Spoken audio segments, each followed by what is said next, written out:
और सब कह रहे हैं कि भारत को बड़ा सावधान रहने की जरूरत है जब तक पाकिस्तान की लगाम इस आसिम मुनीर के हाथ में है। मैं आपको इसके बारे में कुछ जानकारियां देता हूं, कुछ ऐसी जानकारियां जो अभी तक आप इसके बारे में नहीं जानते होंगे। जनरल आसिम मुनीर का बैकग्राउंड मदरसे का है, अब ये तो सब जानते हैं।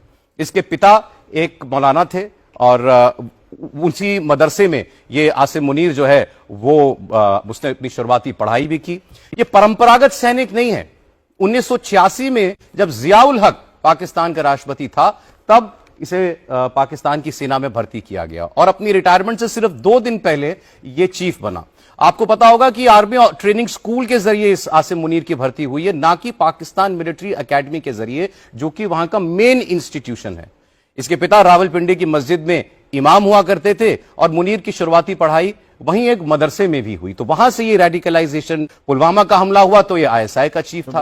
अब ये पाकिस्तान की मिलिट्री इंटेलिजेंस का भी डायरेक्टर रह चुका है। तो 2 खुफिया विभागों का प्रमुख रह चुका है।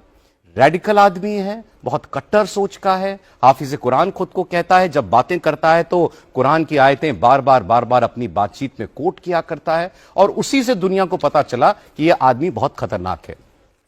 अब आपको बताते हैं कि इतना खतरनाक क्यों है।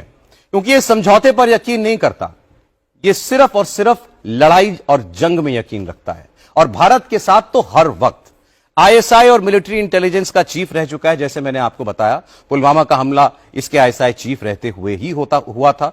तो उस लिहाज से पाकिस्तान का जितना आप समझिए कि खुफिया तंत्र है, उस पर इसकी बहुत मजबूत पकड़ है। तो यह जनरल मुनीर क्यों आज तक का सबसे खतरनाक पाकिस्तानी जनरल माना जा रहा है? He is perhaps the most dangerous army chief Pakistan has had.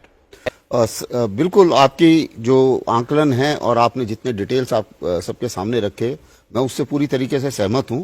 और इसमें मैं कुछ और चीजें ऐड करना चाहूंगा, जिससे हम जब किसी अपोजिशन जनरल को पढ़ते हैं तो उसके हम देखते हैं कि उसका ऑपरेशनल एक्सपीरियंस कहाँ ज्यादा रहा है।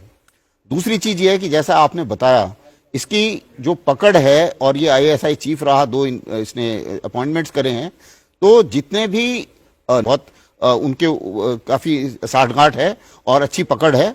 इसकी काफी पकड़ भारत में जितने ये कोलैबोरेटर्स हैं या स्लीपर सेल्स हैं, उनके ऊपर भी इसकी काफी पकड़ है। इत्तेहादी में से है कि मर जाऊंगा लेकिन सरेंडर नहीं करूंगा, पहली बात। और दूसरी चीज ये है कि समझौते का कोई चक्कर नहीं है।